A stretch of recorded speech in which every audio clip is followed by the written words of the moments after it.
filosofia, vim aqui contribuir com vocês com as aulas de filosofia que nós temos durante o semestre, em função dessa paralisação. Vamos dar uma aquecida, vamos dar uma agitada aqui dentro desse conteúdo que é filosofia e mitologia. Bom, por que mitologia? Porque o mito é o início da filosofia. Então, nós temos o surgimento da filosofia a partir necessariamente do mito, tá? Mas olha só, aí vem aquela dúvida básica, tá? Você que é aluno do ensino médio, principalmente, o que é o mito? E qual a função do mito? Por que o mito é importante a gente estudar? Por que o mito é que dá início à filosofia? Bom, meu caro aluno, tá? Meu companheiro, colega de trabalho, o mito necessariamente é o começo da narrativa da racionalidade. O mito é a primeira forma de racionalidade. O mito é a primeira forma de pensar para explicar tudo o que acontece no universo, tudo o que acontece entre os seres humanos e todos os sentimentos que os seres humanos têm. Por exemplo, eu coloquei para vocês aqui a mitologia e trouxe a mitologia nórdica, o Thor, por exemplo. Tá? Por que eu trouxe a mitologia nórdica e não a grega? Porque eu já tenho uma falsa imagem na cabeça, tá? De que a mitologia ela é apenas grega. Não, nós temos mitologia na África, nós temos mitologia no mundo nórdico, nós temos mitologia aqui na América com os índios norte e sul-americanos. Então existe mitologia aí, a Deus dará no mundo. Não é somente a grega, da Hélade, como a gente chama. Acostume-se com essa palavra, Hélade, que é a Grécia, necessariamente, tá? Mas a mitologia é a primeira narrativa. A mitologia é a primeira forma de você explicar. A mitologia é a primeira forma da racionalidade se manifestar.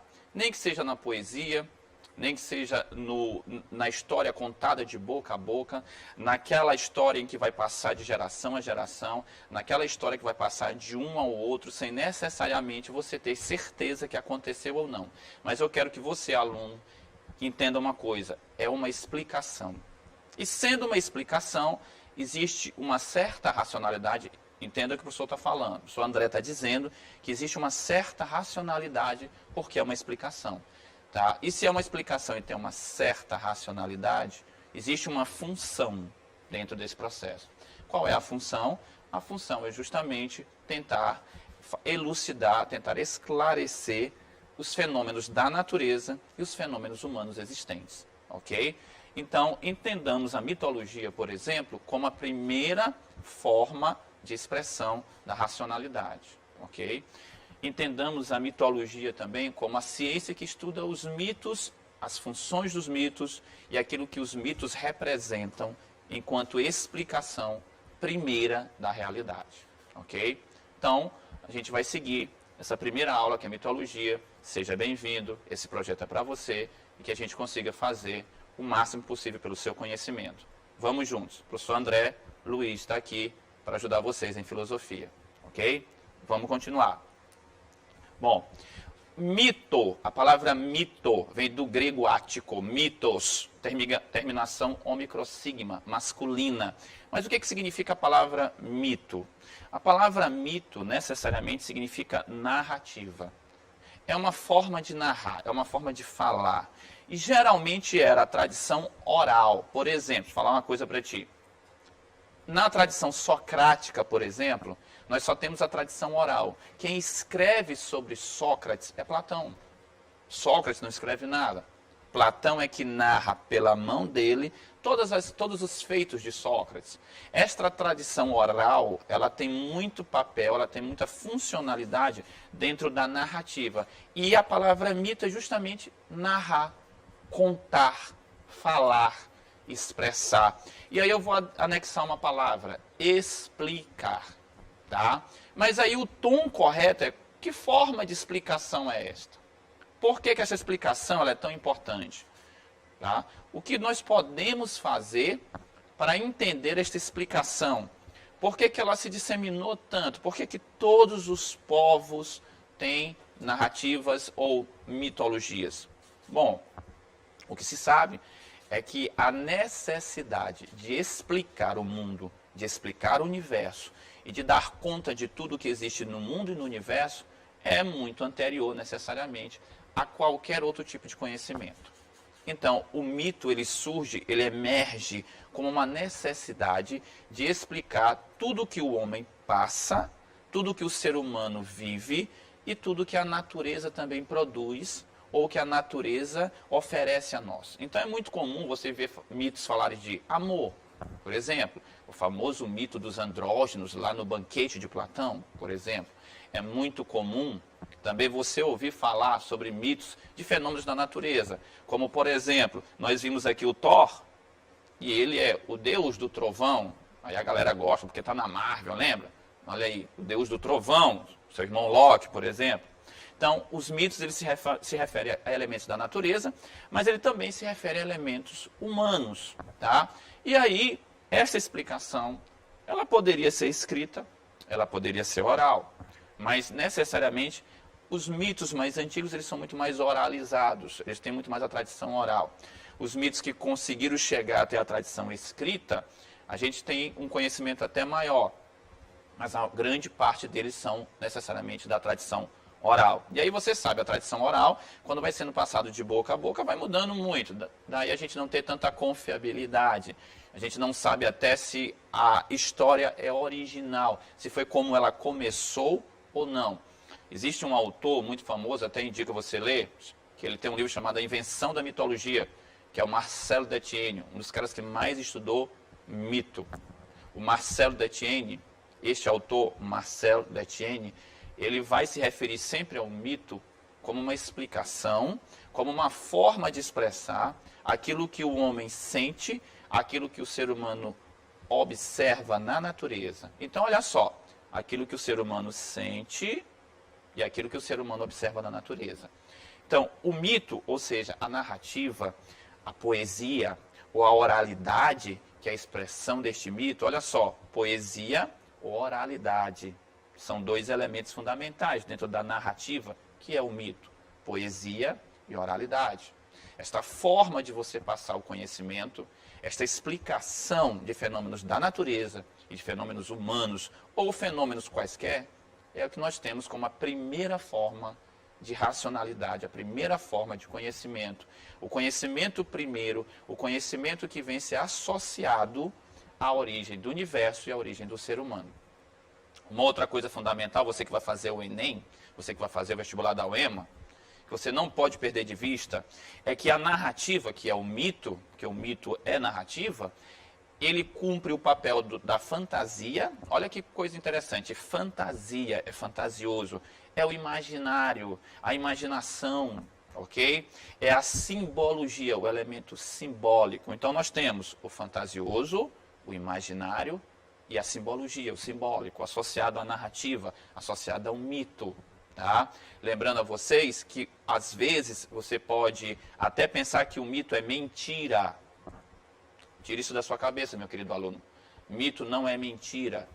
Ó, é uma coisa que a gente tem que trabalhar com vocês muito isso. A gente nunca associa mito a mentira, ok?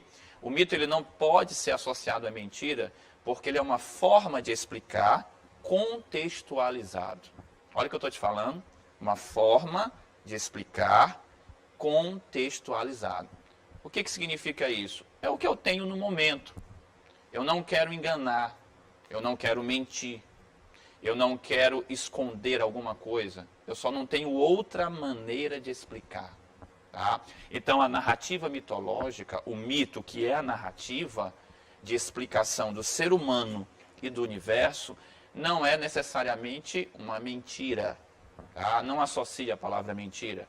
É apenas a melhor forma, olha o que eu estou te falando, é a melhor maneira, é a melhor forma, é a forma que eu tenho de traduzir o que eu vejo dentro de mim e na natureza em algo racional, em algo compreensível, em algo que possa realmente trazer para a gente a forma melhor de entender o que acontece no mundo e dentro de nós mesmos. Tá?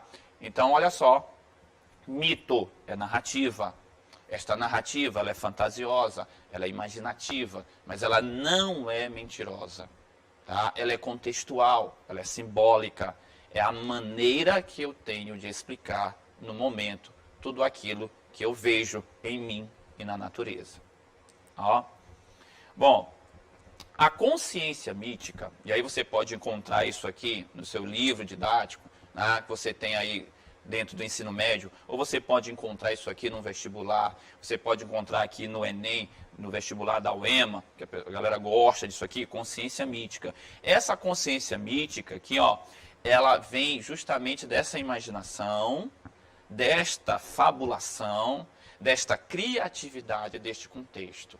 A consciência mítica é um elemento que vai tentar traduzir a realidade, quer seja da natureza, quer seja a realidade humana, em algo compreensível.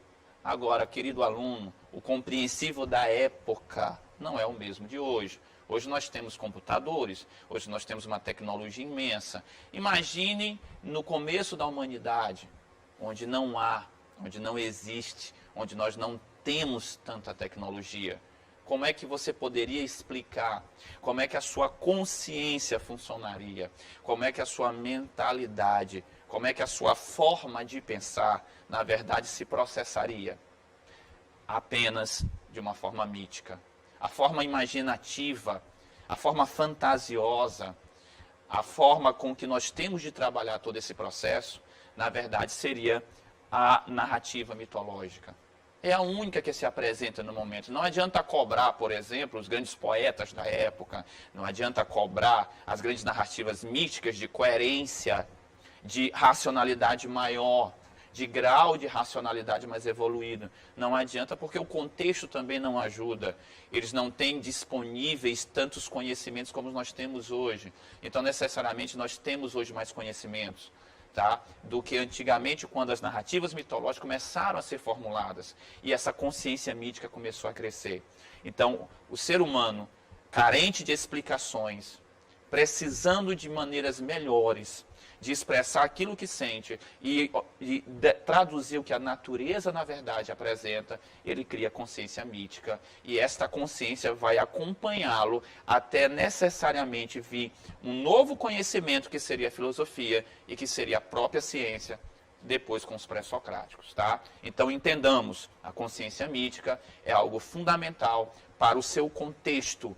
Pensar de forma fantasiosa, de forma imaginativa, de forma fabulosa, de forma mágica, não é nenhum dissabor para a época, porque dentro da época eles não tinham outra maneira, outra forma de expressar aquilo que pensavam e que sentiam. Se nós seguirmos mais um pouco, nós vamos ver, por exemplo, que existe uma séria forma de apresentar a origem dos deuses. Você sabe que todo mito ele mexe com seres imaginários, ele mexe com deuses. É muito fácil você já ter ouvido falar, por exemplo, na sereia. Todo mundo sabe, metade peixe, metade mulher. Centauro, lembra da loja? Ah, isso, a centauro. Metade cavalo, metade homem. Lembra o fauno, o sátiro? Não é isso? Nós temos também aí a medusa, que é uma górgona, viu, querido aluno? A medusa pertence a uma categoria, ela é uma górgona necessariamente, tá bom? Então, nós temos aí seres mitológicos. E além dos seres mitológicos, dentro disso nós temos os deuses, por exemplo. Uma grande marca do mito é usar seres imaginários, seres fabulosos, seres mágicos, e entre eles nós temos os deuses. Tá? A genealogia, ou seja, a origem dos deuses, a partir do caos, Urano, Gaia, mas os mais conhecidos são geralmente os gregos, né, como Zeus, Poseidon, Hades, mas uma marca fundamental da mitologia, da narrativa mitológica, é a presença necessariamente dos seres imaginários, a presença dos deuses, a presença da imaginação fabulosa acerca da origem do universo, da origem dos fenômenos da natureza em geral e da origem dos fenômenos propriamente humanos. Então, olha, grave com você. Coloque aí, anote ou interiorize na sua consciência. O mito como fantasia, como fabulação, como imaginação, traz os seres imaginários e traz dentro desses seres imaginários os deuses, que são fundamentais para a nossa criação dos mitos e dessas narrativas fantasiosas, imaginativas, fabulosas e mágicas. Tá? Bom, cuidado no Enem, na UEMA, nos vestibulares. Eu estou trazendo um exemplo aqui para vocês. O que a gente pode trazer de prática para vocês? O que a gente pode mostrar? Como é que a gente pode ilustrar? Como é que a gente pode exemplificar? Olha, nós temos aqui uma história muito conhecida, que é a famosa Ilíada. Um detalhe interessante é que você sabe, já tem o filme Troia, né? Uma coisa interessante, viu, meu caro aluno, é que o nome da cidade é Ilha, por isso que o nome é Ilíada, não existe cidade de Troia, viu? Tu procurar no mapa, eu sempre boto isso para meus alunos da faculdade ficar procurando, eles não acham nunca. Porque o nome da cidade não é Troia, o nome da cidade é Ilha, por isso que o nome é Ilíada. E Odisseia, tu sabe que Odisseu é o nome de Ulisses em grego. Então, Homero escreveu Ilíada e Odisseia. Dentro da Ilíada, por exemplo, nós temos a presença de algo que eu vou trabalhar com vocês, que é fundamental agora, que são os semideuses. Nós sabemos que, além dos deuses, de seres imaginários e fabulosos, nós temos os semideuses. E aqui eu estou trazendo para vocês um semideus muito conhecido, que é o nosso querido Aquiles, né? Apresentado aí pelo nosso querido ator Brad Pitt, claro, que está dentro da Ilíada, ok? Por que os semideuses são importantes e por que eu tenho de trazê-los? Porque dentro das narrativas mitológicas, são eles que vão anunciar o nascimento da filosofia, necessariamente. Tá? Tu vai dizer assim, mas André, como é que isso vai acontecer?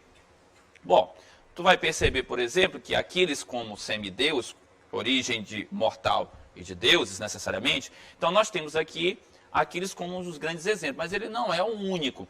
A curiosidade de Aquiles é a forma como ele se comporta. Tá? Ele sendo de origem divina e humana, ele tem essa dupla origem e por isso se coloca acima dos meros seres humanos. Lembrando a vocês que ele é mortal. Tá? Semideus é mortal, viu? Cuidado com isso, não confunda a coisa. Tá? Até porque Aquiles morre, você sabe muito bem que no final da Ilíada, na Batalha de Troia, ele vai morrer com a flecha que Paris vai disparar justamente no calcanhar de Aquiles. Mas por que ele tem destaque? Porque nós temos a figura do semideus como herói, nasce a figura do heroísmo, mas necessariamente Aquiles também é tratado como anti-herói. Então tome cuidado com isso, viu? Dentro dos textos que nós temos, dentro da preocupação que nós temos do conhecimento humano, e no vestibular principalmente, ou no Enem, ou não, qualquer vestibular que você for fazer, até na área de linguagens e códigos, que é a língua portuguesa, aparece a narrativa da Ilíada e o nosso querido Aquiles como anti-herói. Tá? Mas são esses heróis e esses seres imaginários que são os semideuses que vão nos trazer necessariamente uma passagem muito bonita, que é a passagem do mito para a filosofia. A Batalha de Troia já traz a narrativa escrita, é isso que eu quero também te lembrar.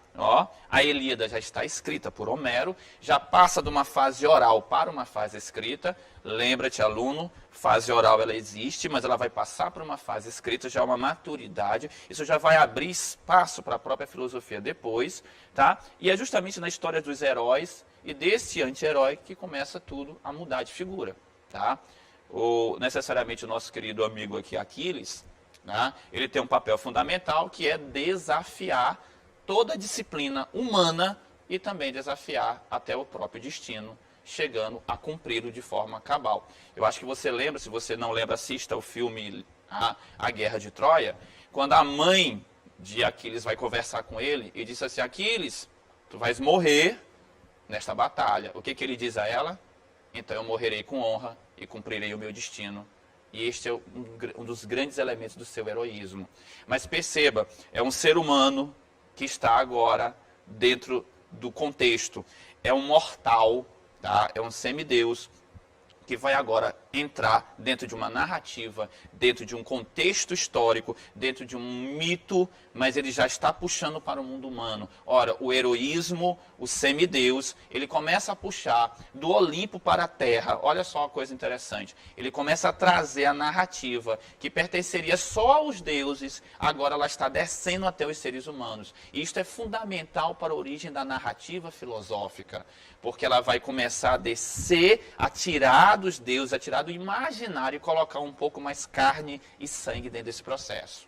Mas eu quero te chamar a atenção, tá, para a volta da Batalha de Troia, que é a Odisseia. Tá? Preste atenção que na Ilíada, por exemplo, nós temos Aquiles, é um semideus, mas na Odisseia nós já temos somente um ser humano.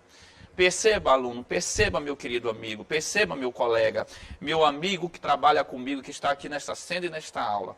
A narrativa dos deuses, ela começa a descer aos seres humanos a tal ponto de eu ter, por exemplo, no primeiro momento Aquiles, que ele já ainda é metade ser humano, metade Deus, mas agora eu tenho um humano que é só Odisseu, que é só Ulisses. Ele cumpre a Odisseia.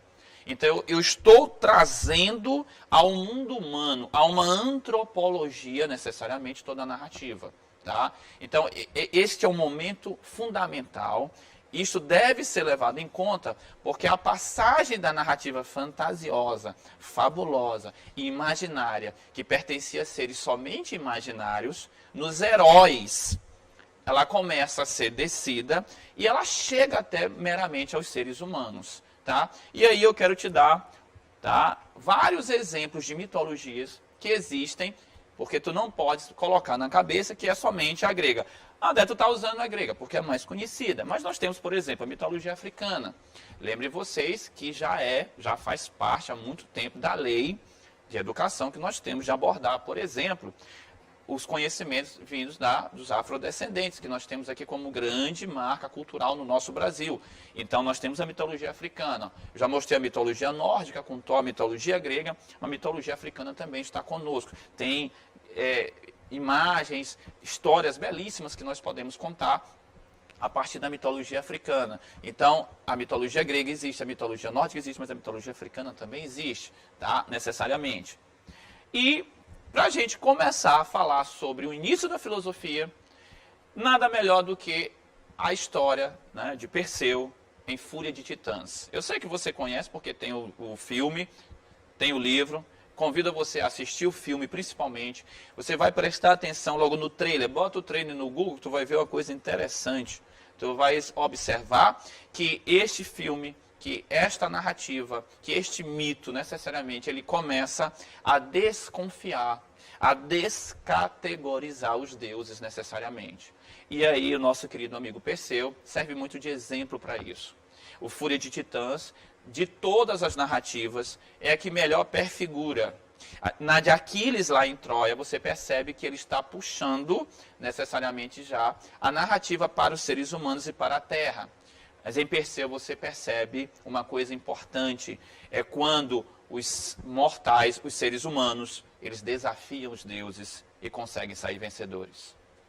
Fúria de Titãs, ele perfigura, ele consegue alcançar este objetivo. Ele traz necessariamente essa luta dos seres humanos mortais contra os deuses, em que um ser humano ele vai conseguir necessariamente se sair vencedor. Tá? Um semideus como Perseu, ele vai sair vencedor. Ele tem seu lado humano, ele tem o seu lado ser humano.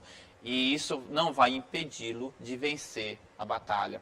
Lembre você que tem uma cena muito curiosa neste filme, nesta narrativa, em que Perseu, ele precisa o quê? Descobrir onde a Medusa está, porque ele vai matar o Cracker, não é isso? Que é o monstro que vai destruir Andrômeda, por exemplo, que é a grande preterida dele na história.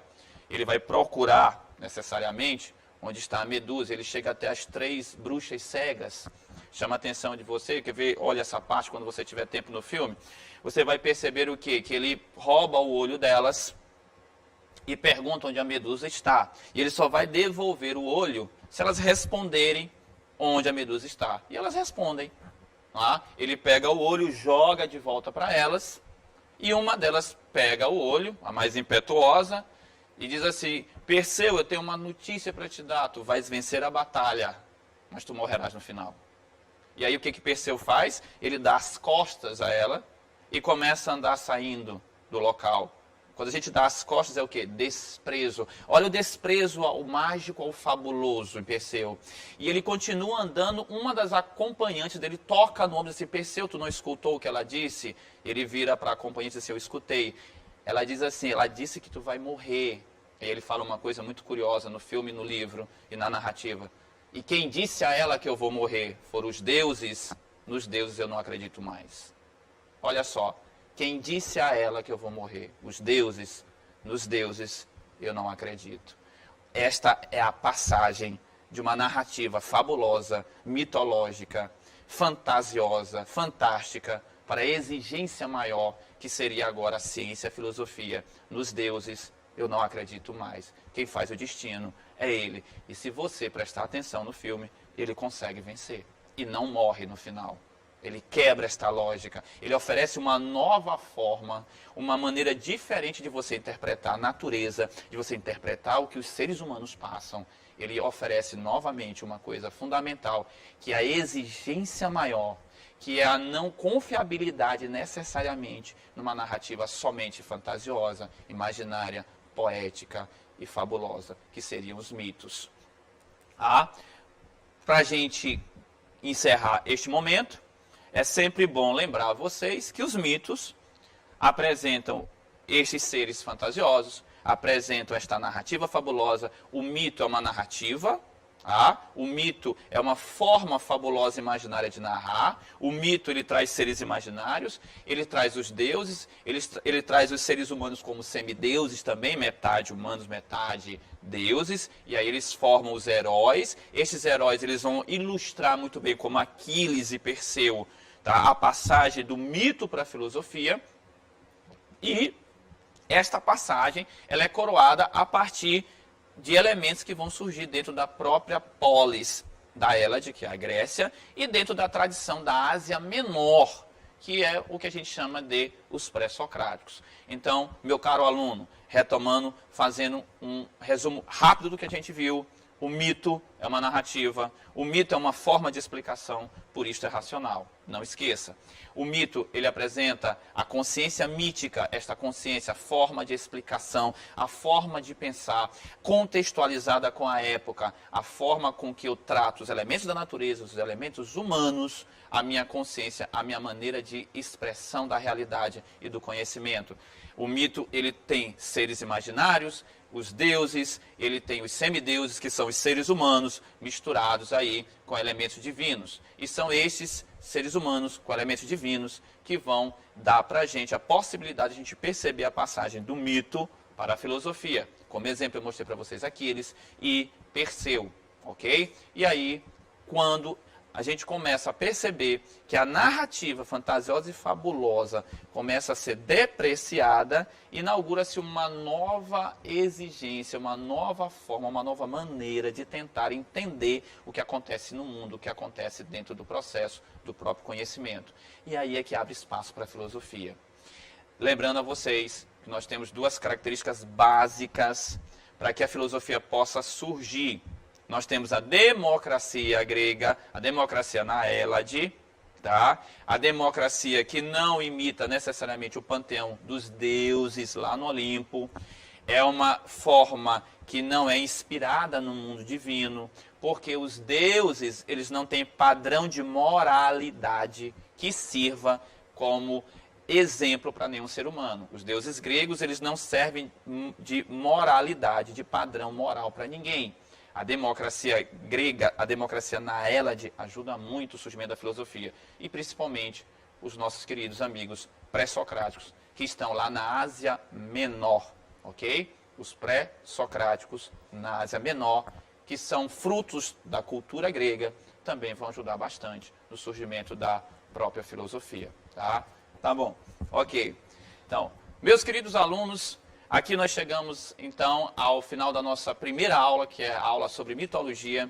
Lembrando vocês que é um assunto fundamental. Mitologia é um assunto que a gente vai encontrar sempre, ou no Enem ou na UEMA, e é fundamental para compreender o processo de início da própria filosofia. Nós ainda vamos ter muito mais aulas, muito mais encontros, e a partir deste primeiro encontro nós vamos dar prosseguimento à origem da filosofia.